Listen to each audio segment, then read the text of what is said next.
आप देख रहे हैं नेट्रिक न्यूज, साहस सच कहने का। जहां एक तरफ यूपी में सपा बसपा दोनों के बीच लोकसभा चुनाव को लेकर आपसी तालमेल हुआ, वहीं दूसरी तरफ ये बात बीजेपी को सुई की तरह चुभने लगी। तो क्या इसे इत्तेफाक कहेंगे या राजनीति का षड्यंत्र? क्योंकि जैसे ही दिल्ली में सपा बसपा के बीच गठबंधन को लेकर बैठक चली, तो वहीं दोपहर होते होते सीबीआई ने अवैध खनन मामले में यूपी के कई जिलों में धड़ाधड़ छापेमारी शुरू कर दी और शाम तक अवैध खनन मामले में आईएएस बी चंद्रकला और सपा एमएलसी रमेश कुमार मिश्रा समेत 11 लोगों के खिलाफ एफआईआर दर्ज हो गई। सीबीआई की टीम ने लखनऊ, हमीरपुर, कानपुर, जालौन, नोएडा और दिल्ली के अलावा तेलंगाना में 14 ठिकानों पर छापेमारी की है। लेकिन मामला यहीं तक नहीं रुका। यूपी के तत्कालीन मुख्यमंत्री अखिलेश यादव भी सीबीआई की रडार पर आ गए।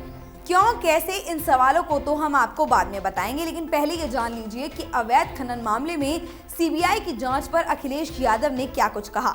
अखिलेश यादव ने बीजेपी पर निशाना साधते हुए कहा कि बीजेपी ने छापे की टाइमिंग तभी क्यों रखी जब गठबंधन पर बात हो रही है, तब सीबीआई को पीछे क्यों लगाया गया। इस बहाने अखिलेश ने कांग्रेस पर भी निशाना साधा। यूपी में गठबंधन से कांग्रेस को लगभग आउट कर चुके अखिलेश यादव ने ताजा घटनाक्रम का हवाला देते हुए अपना पुराना दर्द बयां करते हुए कहा कि पहले कांग्रेस उनकी सीबीआई जांच करवा चुकी है, अब बीजेपी की बारी है।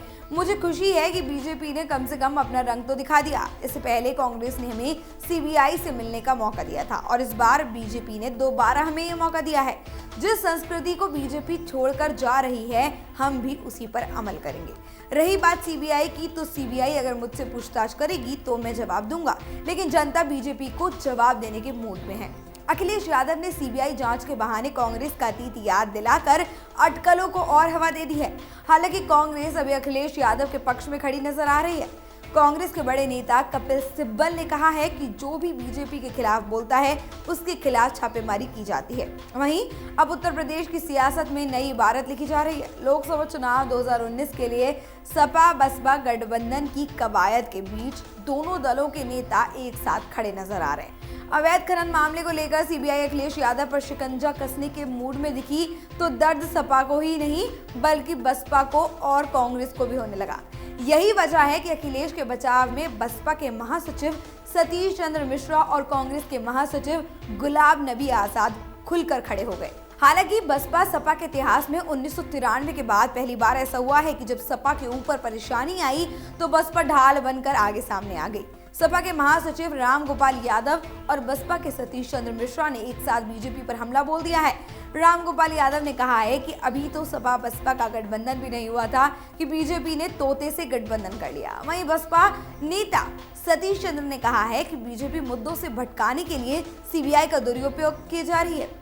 वहीं कांग्रेस के राज्यसभा सांसद गुलाब नबी आजाद ने कहा है कि ये कार्रवाई शुरू इसलिए की गई है ताकि गठबंधन ना किया जा सके और गठबंधन जीत का कारण ना बन सके।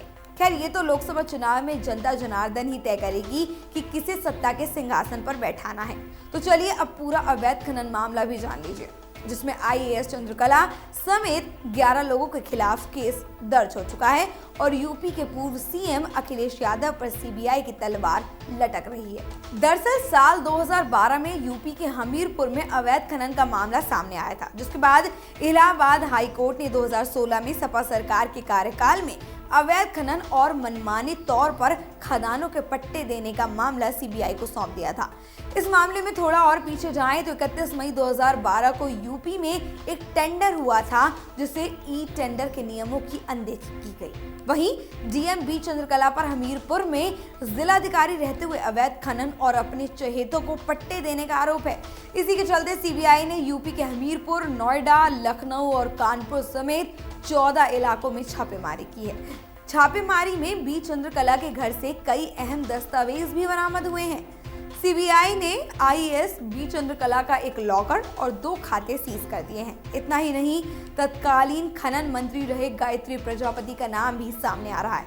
वहीं खनन मामले में अखिलेश यादव की भूमिका की भी जांच दायरे में है। वो इसलिए अखिलेश यादव साल 2012 से 2013 तक यूपी के सीएम होने के साथ साथ खनन मंत्री भी थे।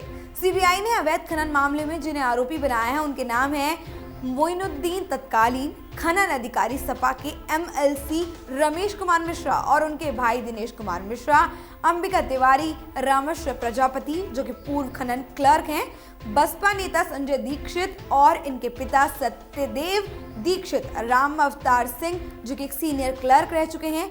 अब ये भी जान लीजिए कि बहुचर्चित आईएएस बी चंद्रकला क्यों सीबीआई के निशाने पर थी। यूपी कैडर 2008 बैच की चर्चित महिला आईएएस अधिकारी बी चंद्रकला तेलंगाना की मूल निवासी हैं। दरअसल आईएएस बी चंद्रकला की संपत्ति घटती बढ़ती रही है। उन्होंने पिछले 3 सालों में केंद्र सरकार के डीओपीटी को जो संपत्ति का ब्यौरा दिया है, उसके मुताबिक बी चंद्रकला का संपत्ति ब्यौरा साल 2016 से लेकर 2018 तक हर साल बदला है। 1 जनवरी 2016 के मुताबिक बी चंद्रकला के पास 20 लाख का प्लॉट, 45 लाख का अन्नपूर्णा नगर तेलंगाना में मकान, लखनऊ के सरोजनी नगर में 67 लाख का फ्लैट और तेलंगाना में 2.37 एकड़ में खेत है। लेकिन साल 2017 में जो संपत्ति का ब्यौरा दिया गया वो बिल्कुल अलग था। उसमें केवल बी चंद्रकला के पास तेलंगाना में फ्लैट ही दर्शाया गया है।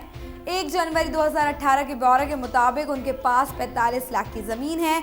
सपा सरकार के दौरान बी चंद्रकला की छवि एक ऐसी अफसर की रही है जो समस्याओं के निदान के लिए सड़क पर ही अपने मातहतों से काम का हिसाब मांग लेती थी। इसके चलते छोटे अफसरों और कर्मचारियों में उनका खासा डर बना हुआ था।